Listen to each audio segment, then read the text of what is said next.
Elvis delivered the good more times than not, especially in the early 70s. 1970 to late 1972, you couldn't touch the guy.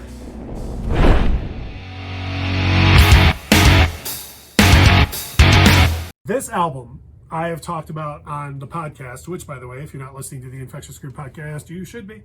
Make sure you go to whatever podcast provider you use, look for Infectious Groove Podcast, subscribe, and you can hear me talk about this record quite a bit. Now, Elvis Presley gets a really bad reputation during the 70s. People really use derogatory terms to refer to him, the old Vegas Elvis, things like that. I'm going to tell you that Elvis Presley was very hit or miss all through the 70s, all the way up until the year that he passed in 1977. There were some fantastic shows that year. There were some shows that were lacking, rather. But live, Elvis delivered the good more times than not, and especially in the early 70s. A lot of pre-Aloha from Hawaii, which happened in January of 73. 1970 to late 1972, you couldn't touch the guy. And his band that he had assembled was fantastic. See, a lot of the same guys played with him all the way until he passed, but they were just on fire. Well-oiled machine at this time. Now, I've talked about this particular record because this record ignited my love of music when I was just 3 years old, because, and we're going to get into a little bit of why the track listing is the way it is on this particular pressing, but when you look at this, in the first 5 songs of this album, you have Elvis's main theme that he always came out to, get you into the Elvis action with That's All Right, but then he's covering CCR, Three Dog Night, Dusty Springfield, and the Righteous Brothers, and that's all within the first 5 songs. When I was a kid, I bought this record because Elvis just plain looks like a superhero on the cover of this album. He's looks 120 feet tall. He's wearing a cape, for crying out loud. He's got a guitar on him, and that's why I bought it when I was 3. I had no idea the journey this record was going to take me on. But because of the track listing, because of how amazing the band was, this really got me into all different types of music, because I talked about the diversity in the first 5 tracks of this record. Later on in the album, he brings some of the old favorites back, your Hound Dog, Suspicious Minds, but he covers other things like The Impossible Dream, Willie Nelson's For the Good Times. Songs that are just timeless classics are found on this record while he was owning Madison Square Garden. I would go out as a kid and find those other artists. I found myself as a 4 and 5-year-old listening to Dusty Springfield and CCR and Three Dog Night because of getting turned on to it from this particular record.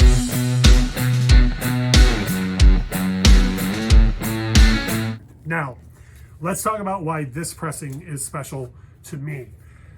This is one of those albums that the original pressings very much suffer from lack of quality control and the sheer numbers that would have been made and shipped in the 70s, early 70s of an Elvis Presley record.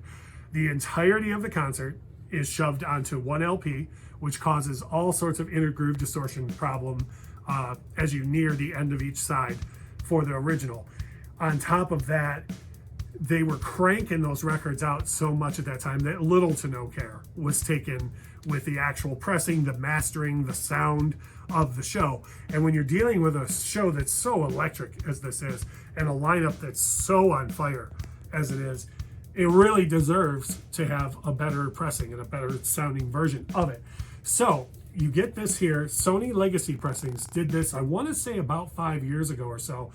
And at the time that I bought this, I figured this was going to be a limited thing. Like, I would always be talking about how everyone should have got this when it was available. But like I say, I was just on Amazon yesterday, and you can still get this.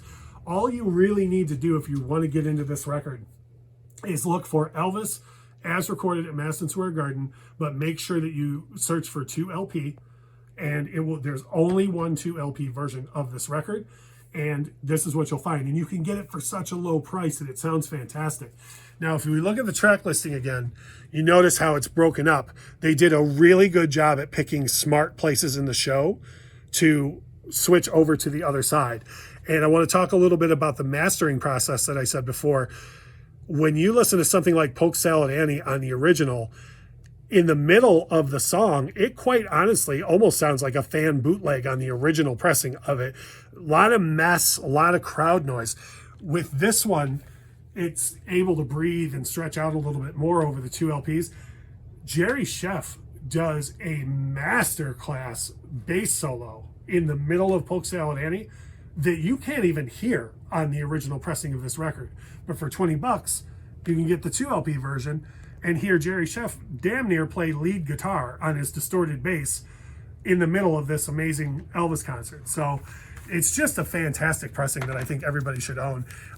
As far as the actual records go, nothing to write home about. If you own Elvis pressings from the 70s, you're probably familiar with the old, got a little cat hair and whatnot on here, but you're probably familiar with the orange RCA label. They didn't do anything really special, and the record doesn't call for anything special as far as the center of the record goes, but it is clear, easy to see, so you know what side you're on. So these huge side 1, side 2 RCA, and of course the Sony Legacy moniker as well, just so you know that that's this pressing. But like I say, it is there is only 1 2 LP pressing of this.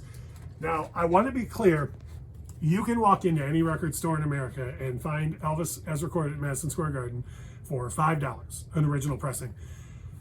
I really, really feel strongly, especially since this isn't rare, that if you're going to pick up this record and you really want to know who Elvis was or who he could be, as opposed to maybe what you heard in the 70s, seek out this version. Spend the $20-25, get that 2 LP version of this record, and really enjoy the masterclass that his band put on and he put on at the time.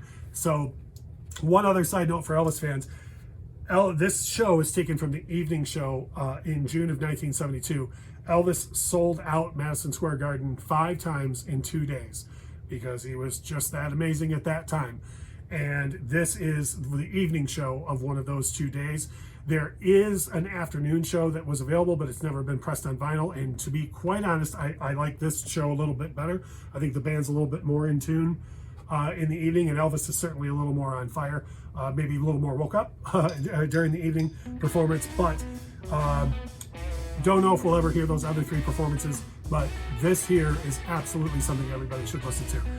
Elvis live at Madison Square Garden, the Sony Legacy 2 LP version.